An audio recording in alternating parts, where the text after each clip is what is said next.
Oke semuanya, Assalamualaikum warahmatullahi wabarakatuh. Kali ini Pak Yoli akan mengajak kalian untuk berkreasi ya. Hal yang seru tentunya mencoba mengasah imajinasi kalian ya, membuat sebuah karya-karya yang kreatif dan unik tentunya. Oke, apa yang mau kita buat kali ini?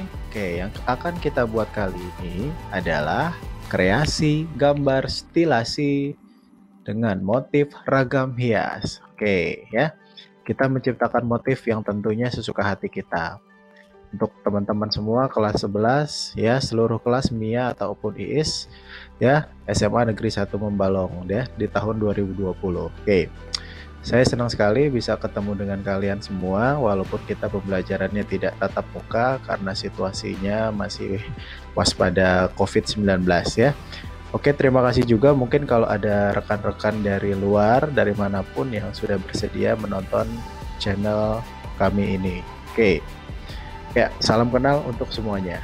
Sekarang kita masuk mulai dengan menonton sebuah video berita. Perhatikan apa yang ada di dalam cuplikan video ini. Kita fokus dengan isi beritanya. Nah, berita ini yaitu tentang batik yang ada dari seluruh Indonesia tentunya ya. Kali ini kita mengenal batik ternyata bukan hanya dari Jawa, tapi ternyata batik itu dari seluruh daerah di Indonesia tuh punya ya. Bahkan batik sekarang ini udah keren banget ya. Bisa jadi fashion ya, dilirik oleh orang-orang dari luar negeri. Nah, sekarang sambil dilihat videonya, kalian fokus ke dalam gambar atau objek yang ada di kain batiknya. Nah, kira-kira kalian selama video ini benda-benda apa, objek apa yang ada di dalam kainnya yang kalian lihat? Oke. Silahkan diperhatikan ya. Fokus ke kainnya. Ada gambar apa, ada objek apa di situ.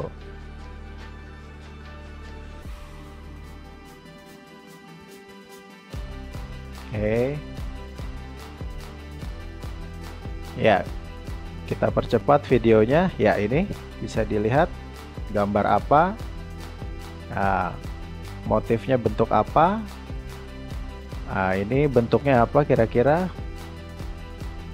Ini ada juga bentuk apa? Ayo. Iya. Nah, ini bentuk apa kira-kira teman-teman semua? Oke ya. Oke, baik. Cukup, kita lanjut. Oke, itu tadi videonya. Sekarang saya punya pertanyaan. Ya. Sebutkan gambar apa saja yang ada pada kain batik yang ada di dalam video itu.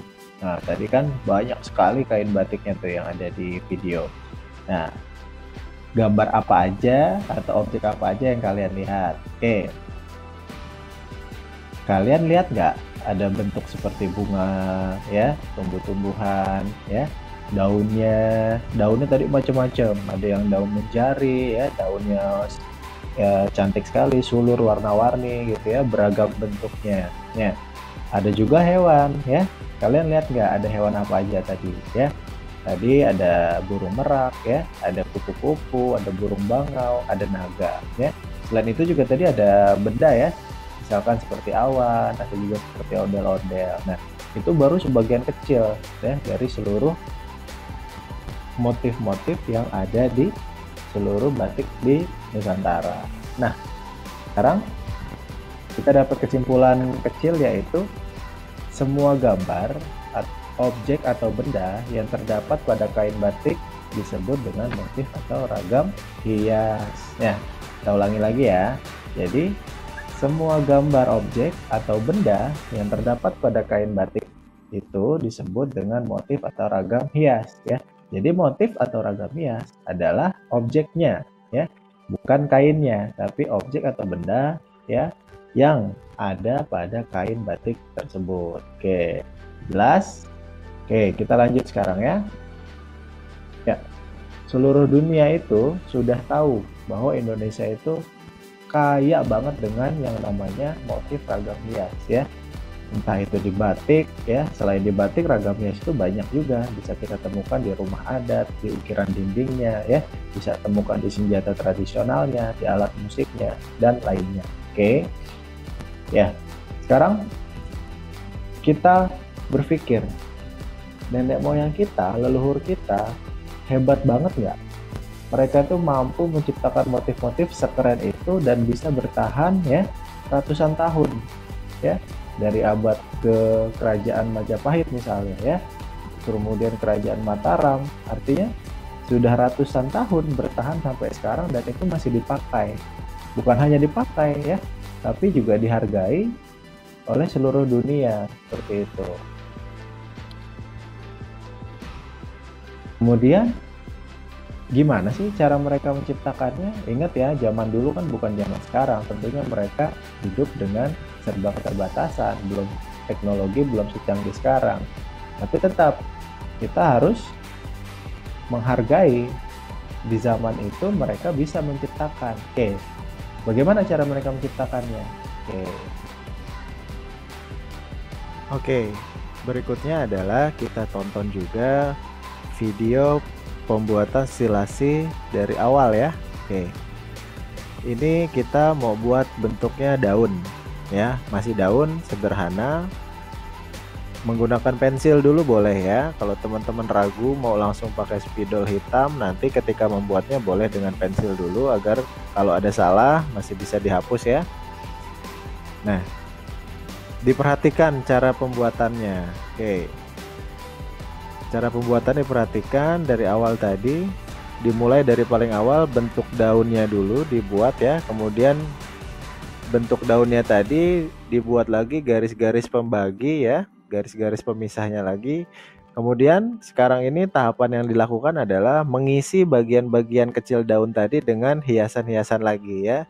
Intinya adalah instilasi itu mengisi ruang-ruang kosong pada gambar kita, pada objek kita, sehingga menjadi terlihat penuh dan juga nilai estetikanya, keindahannya ada. Seperti itu. Oke, kita percepat dulu. Nah, ini proses mengisi bagian dalam hingga penuh ya, dengan berbagai macam variasi hiasan tentunya. Ya. Oke, ini hasil akhirnya seperti ini. Iya, oke. Saya masih punya video lagi, tentunya ini video yang keren, lebih keren dari sebelumnya. Ya. Nah, kita mau gambar bentuk gajah ya. Masih pakai pensil dulu. Sekarang perhatikan dulu. Diawali selalu prosesnya dengan membuat bentuk sketsa luarnya, bentuk outline-nya ya. Kali ini kita gambar gajah. Kita buat dulu gambar gajahnya sampai bentuknya utuh dulu. Kemudian kalau sudah jadi gajahnya, proses berikutnya adalah membagi bagian dalam gajah tersebut dengan bermacam-macam garis. Nah, ini seperti yang dilihat kalian semua. Jadi di bagian dalam gajahnya dibagi lagi menjadi bagian-bagian kecil lagi dengan garis tadi. Ya, tentunya garisnya, bentuknya, variasinya suka-suka kalian ya. Nah, ini sudah jadi pembagian bagian-bagian kecilnya. Sekarang tahap yang paling seru ya. Paling seru itu adalah mengisi bagian-bagian kecil tadi dengan berbagai macam bentuk hiasan garis ya. Diisi lagi. Ya. Tentunya kalau kalian lihat ini videonya dipercepat ya. Nah, kalian bisa ngerasakan nih, ketika membuat gambar stilasi pastinya butuh kesabaran banget ya, butuh ketelitian ya. Kalian bisa bayangin tuh nenek moyang kita, leluhur kita ketika membuat motif batik mungkin sama sulitnya ya. Oke, kita percepat ya gajahnya. Oke, terus diisi bagian dalamnya, sabar ya, tetap kreatif ya, nggak kehilangan semangat sampai penuh. Nah, ini udah mau selesai dan ternyata hasilnya luar biasa. Oke, tambahkan bayangan ya, biar tambah 3D, tambah nyata, real. Oke, inilah hasil akhirnya. Gimana teman-teman? Kalau ngeliat gambar ini jadi semangat atau malah jadi tambah semangat. Oh, saya yakin sih tetap semangat ya. Oke, lanjut. Proses pembuatannya seperti apa? Nah, tadi saya udah cerita sambil gambar gajah, saya udah ceritakan, tapi nggak apa-apa saya ulang lagi. Oke. Yang pertama, gambar garis luarnya, outline-nya, keseluruhan bentuknya. Oke, ya. Berikutnya, kalau sudah jadi gambar outline-nya, bagi bagian dalam menjadi beberapa garis kafling istilahnya ya, kafling. Jadi gambar gajah tadi di dalamnya dibuat garis-garis lagi, bagian-bagian kecil atau yang disebut dengan kafling. Selanjutnya apa? Ya udah, sudah ada kaflingnya, sudah ada bagian-bagian kecilnya, mulai mengisi tiap-tiap kafling dengan berbagai macam pola. Tadi berbagai macam pola. Nah, lanjutkan hingga seluruh kafling terisi sampai penuh. Oke deh. Oke, sekarang kita lihat contoh-contoh karya ya yang sudah dibuat oleh siswa SMA Negeri 1 Membalong ya. Oke, perhatikan.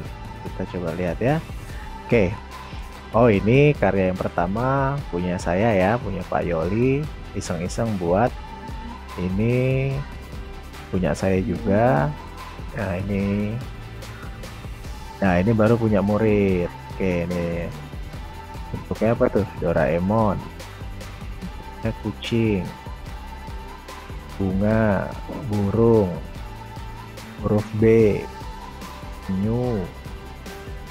Kan ini bentuknya seorang wanita dengan gaunnya keren banget hasil stilasi. Ini ada burung, kupu-kupu lumayan ya, ini juga bagus ya. Bentuk bulan sabit, ada variasi apa tuh, juntai daun atau bulu ayam gitu ya, menggantung, tapi keren lah. Ini stilasi bentuk gaun, ini sepatu. Nah, ini Hello Kitty, huruf S, huruf R, ikan ya. Nah, ini huruf C. Oh, bisa jadi keren gini ya huruf C ya. Huruf L. Nah, ini keren ya. Jadi wajah manusia, bisa jadi stilasi juga ternyata. Wah.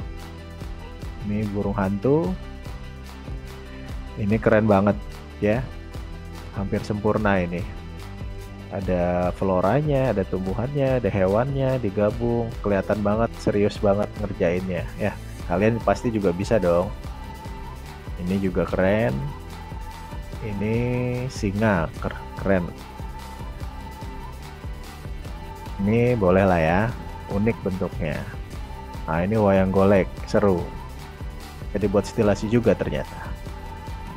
Ini fauna, hewan apa ya? Nggak usah lah. Oke, ini kepala singa. Oke, jari ya. Ini video yang tadi ya. Oke, itu karya-karya siswa Membalong hanya beberapa ya. Nggak semuanya saya masukkan ya. Pastinya yang lain juga keren-keren. Oke, kita kembali lagi ke PowerPoint.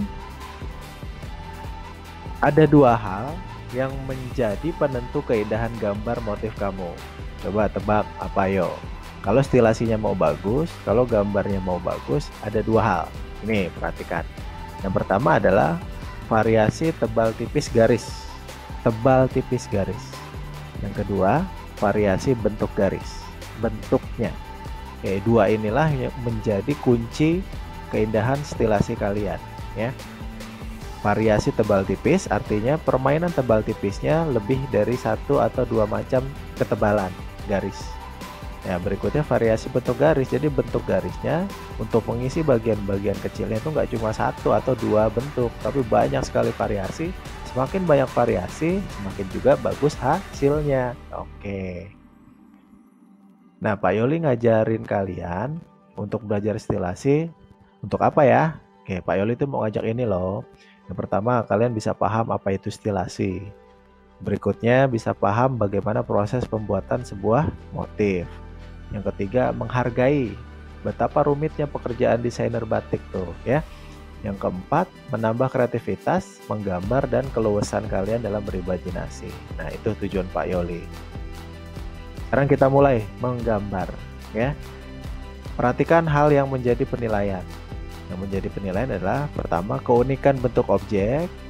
Yang kedua, variasi bentuk pola yang kalian gunakan.